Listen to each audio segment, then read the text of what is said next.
लाद रहा है एकदम, चाइना जितनी मर्जी चाहे उसको लूट लेगा। अब सीपीईसी सड़क बनवाइए रहा है, देखिए ये पाकिस्तान है, ये भारत है। जम्मू कश्मीर के बीच इधर चाइना है, यहाँ पे देखिएगा जैसे चित्र में, तो ये पाकिस्तान है। इसके बीचों बीच से सीपीईसी सड़क बनवा रहा है, CP, ठीक है, E और ये C, China Pakistan economic corridor, इसका फुल फॉर्म होता है, ठीक है। अब ये इस मार्ग से चाहे तो चाइना व्यापार कर सकता है, जबकि चाइना के लिए मुसीबत खड़ा हो जाता अगर अखंड भारत विखंडित नहीं होता तो, ठीक है। तो हाँ, तो दोस्तों हम लोग पढ़ रहे थे 12th क्लास के जो पॉलिटिकल साइंस का फर्स्ट चैप्टर था, राष्ट्र निर्माण की चुनौतियाँ, जिसमें हमने फर्स्ट वीडियो आपको कल बना के दे दिया था। ये पार्ट 2 वीडियो है। इस वीडियो में हम लोग जानेंगे कि आखिर अरे यार थोड़ा गजब टाइप का हो रहा है। हाँ, तो दोस्तों हम लोग पढ़ रहे थे 12th के पॉलिटिकल साइंस का चैप्टर फर्स्ट, राष्ट्र निर्माण की चुनौतियाँ। कल के वीडियो में हमने आपको बताया था कि कैसे भारत का विभाजन होने के बाद भारत के अंदर 565 देशी रियासतों को मिलाने का प्रयास किया गया। हालांकि हम आने वाले वीडियो में हम ये भी पढ़ेंगे कि कौन कौन से ऐसे राज्य थे जो भारत में नहीं मिलना चाहते थे, अन्य राज्य में मिलना चाहते थे, अन्य देश में मिलना चाहते थे, या एक अलग राष्ट्र बनाना चाहते थे, ठीक है। तो उस वीडियो में हमने उन सारी घटनाओं के बारे में बता दिया था, ठीक है। आज की वीडियो में हम जानेंगे कि आखिर भारत के विभाजन का मुख्य मतलब कारण क्या था, आखिर भारत और पाकिस्तान का अलग अलग क्यों बंटवारा हुआ, ठीक है, या पूर्वी पाकिस्तान जिसे आज हम बांग्लादेश के नाम से जानते हैं उसका भी विभाजन क्यों हुआ, ठीक है। तो बन रहिएगा अंत तक, तभी समझ में आने वाला है। तो आइए कुछ ऐसे हमने कारण को बोर्ड पर लिख रखा ताकि आपकी कीमती समय को लॉस्ट नहीं करें, ठीक है। तो फर्स्ट यहाँ पे बहुत से कारण थे, जिनमें मुख्य रूप से एक था कि अलगाववादी नेता। अलगाववादी नेता उस नेता को कहा जाता है जो दो कौमों, जो दो जाति या जो दो धर्मों के बीच लड़वा देता है, उसको क्या बोलते हैं, अलगाववादी नेता, ठीक है। फूट डाल दो, है ना। तो अलगाववादी नेता मुसलमान में मुख्य रूप से कौन थे, दो लोग थे, मोहम्मद अली जिन्ना और कौन थे, तो मोहम्मद इकबाल, दो व्यक्ति थे। इन्होंने मुसलमानों के प्रति इतना ना आक्रोश भर दिया था कि वो हिंदू को देखना नहीं चाहते थे, ठीक है। मतलब कहीं ना कहीं वो दोनों जो अलगाववादी नेता थे, इन्होंने मुस्लिम धर्म को अलग घोषित करने की एक मांग की थी, और ये भी कहा था कि एक अलग देश मुसलमानों का होना चाहिए जिसमें केवल मुस्लिम समुदाय के लोग रहेंगे। तो इस तरह की बातें उनके द्वारा बोली गई, जिस वजह से मुस्लिम धर्म के जो लोग थे उन पूरे मुस्लिम धर्म के लोगों के द्वारा एक डिमांड प्रकट कर दिया गया कि हाँ, हमको पाकिस्तान चाहिए ही चाहिए, ठीक है। तो जिस क्षेत्र में मुसलमानों की संख्या सबसे अधिक थी उसको पाकिस्तान घोषित कर दिया गया, और भारत वाले क्षेत्र में तो हिंदू की संख्या सबसे ज़्यादा थी, ठीक है, तो उसको हिंदुस्तान। हालांकि ये हम नहीं कह रहे कि भारत में केवल मुस्लिम की संख्या कम थी, हिंदू भी बहुत ज़्यादा थे, ठीक है।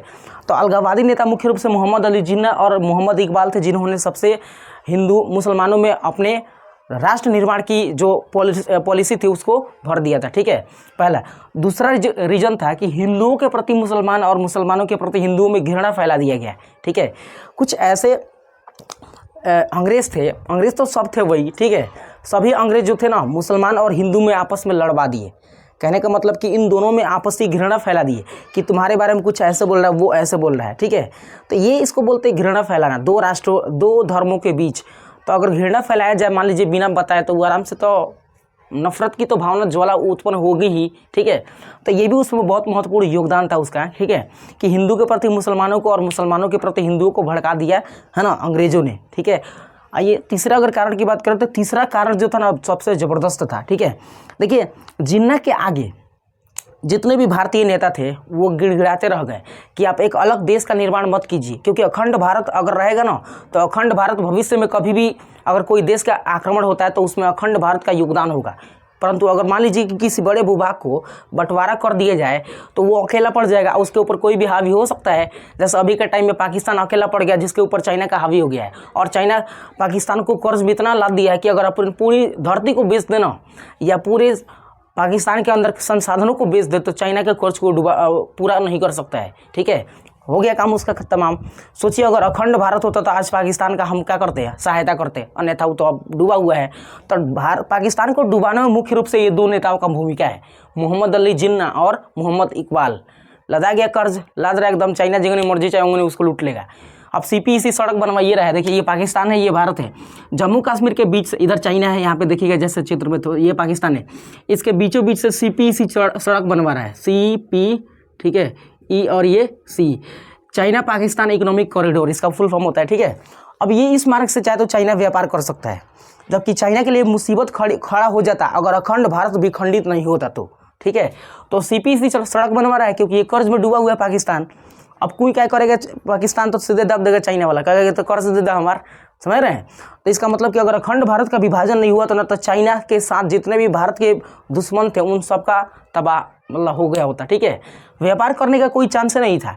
अब उधर मलक्का जल संधि के थ्रू आते तो तभी हमारा जो यहाँ पे अंडमान निकोबार द्वीप समूह यहाँ भी सेना क्या है लगा हुआ है, ठीक है। तो ये मुसीबत खड़ी हो गई। विभाजन नहीं होता तो ये मुसीबत खड़ा नहीं होता। मोहम्मद अली जिन्ना बकलोल टकलोल था तो क्या करेंगे, हम आगे बढ़ते हैं। तो मोहम्मद अली जिन्ना के सामने बहुत सारे नेताओं ने रिक्वेस्ट किया, यहाँ तक कि महात्मा गांधी, सुभाष चंद्र बोस, बहुत सारे, सुभाष चंद्र बोस तो उस समय थे नहीं, ठीक है, क्योंकि उनका वायु विमान दुर्घटना में मौत हो गया, ठीक है। जापान से जब आ रहे थे वो, जापान नहीं जर्मनी से जब आ रहे थे तो, ठीक है। तो बहुत सारे नेताओं ने उनके सामने बहुत सारा मतलब अपना द्वेष दिखाया कि भाई मान जाइए, आखिर भारत का अगर बंटवारा हो जाए तो बंटवारा में कोई चीज़ नहीं रखा है। जब देखिए एक उंगली की अगर बात करते हैं, एक उंगली से कुछ नहीं होता है, लेकिन सब जब पांचों उंगली का ग्रुप बन जाए ना, ये किसी पर जब पड़ता तो सीधे उठता नहीं आदमी उठ जाता है, ऐसा डायलॉग सुना होगा आपने। तो सोचिए कि अगर अखंड भारत होता ना तो उस समय हमारी टीम बहुत ज़्यादा होती है। उस समय भारत तो अखंड भारत जो था, ठीक है, बहुत ज़्यादा शक्तिशाली हो जाता है। परंतु क्या कीजिएगा, और भी इसमें नीति था। अंग्रेजों के फूट डालो और शासन करो की नीति भी थी उसमें, डिवाइड एंड रूल। अंग्रेजों का सीधा सीधा कहना था कि भारत विभिन्नताओं का देश है, अगर इसको पूर्ण रूप से कब्जा करना है, इसके ऊपर पूरा अधिकार करना है तो धर्मों को आपस में लड़ाना सीखते हैं। तो उन्होंने यही काम किया, डिवाइड एंड रूल का नीति अपनाया और विभिन्न धर्मों के बीच लड़वा दिया, ठीक है। तो लड़वाना, देखिए धर्म जब एक ही धर्म के लोग आपस में लड़ना शुरू करेंगे तो ये हमारी इससे क्या होगी, हमारी सांस्कृतिक, सामाजिक और जो हमारी भाईचारा का नाता वो सब क्या ब्रेक हो जाएगा, टूट जाएगा, कमजोर पड़ेगा। और इसी का फायदा अंग्रेजों ने उठाकर हमारे भारत को क्या कर दिया, गुलाम बना लिया, ठीक है। तो ये भी उसकी नीति अंदर प्रभावित हुई, जिससे भारत का क्या हुआ, विभाजन हुआ, ठीक है।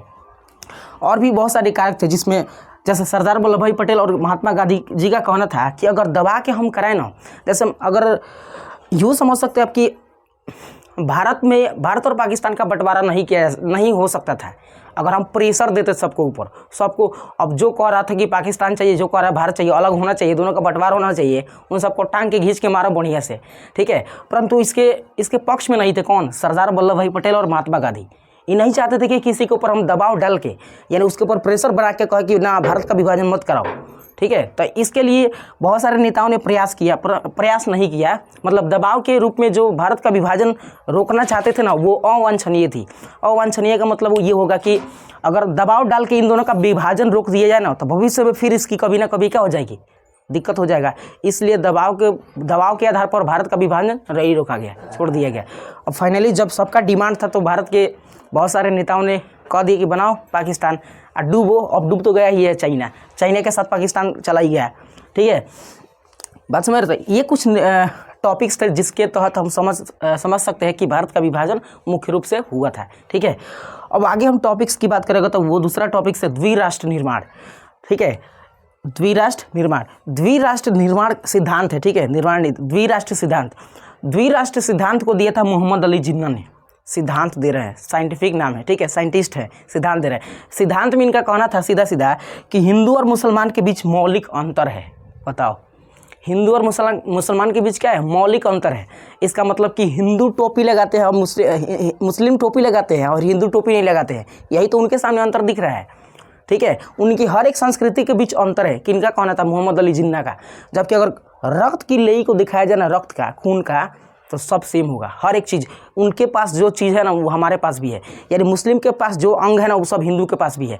और मोहम्मद अली जिन्ना का कहना था कि अंतर है, द्विराष्ट्र निर्माण होगा ही होगा, एक हिंदू के लिए और दूसरा मुस्लिम के लिए, ठीक है। कितना समझदार थे मोहम्मद अली जिन्ना।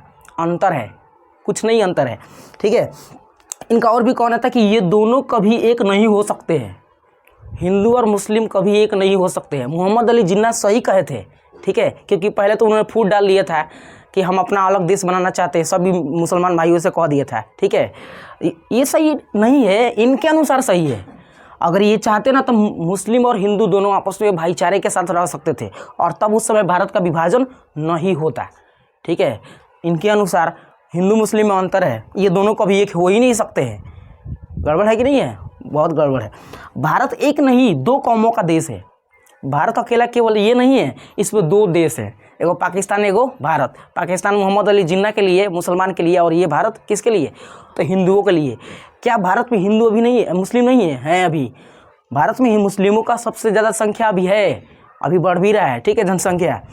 तो वो भी चाहते हैं क्या कि हम पाकिस्तान में चले जाएं, नहीं चाहते हैं, क्योंकि उनकी जो मतलब सोच और जो विचार है ना वो देश के प्रति समर्पित है, ना कि पाकिस्तान के प्रति। ठीक है, तो मोहम्मद अली जिन्ना के अगर स्टेटमेंट अगर सही रहते ना कि हिंदुओं के प्रति मुसलमान को भड़काना छोड़ देता ये सब, ठीक है, तो हमारा आज भारत का विभाजन नहीं हो पाता। देखिए द्विराष्ट्र सिद्धांत है, रट लीजिएगा, एग्जाम में पूछेगा, पकलोल टाइप का ठीक है। तो ये कहना चाहते थे कि हिंदू मुस्लिम में अंतर है। अंतर क्या है? कुछ नहीं अंतर है। ठीक है, उनका भी खून लाल, मेरा भी, हम लोग का खून लाले है। ठीक है, तो ये सभी इनके द्वारा दिया गया था। तो आई होप आप समझ पा रहे होंगे कि भारत के विभाजन के कौन कौन से कारण थे और द्विराष्ट्रीय सिद्धांत क्या है। ठीक है, तो इस वीडियो को यहीं पे एंड करते हैं। बाकी अगले वीडियो में अगले पार्ट का इंतजार कीजिए। तब तक मिलते हैं दूसरे वीडियो में।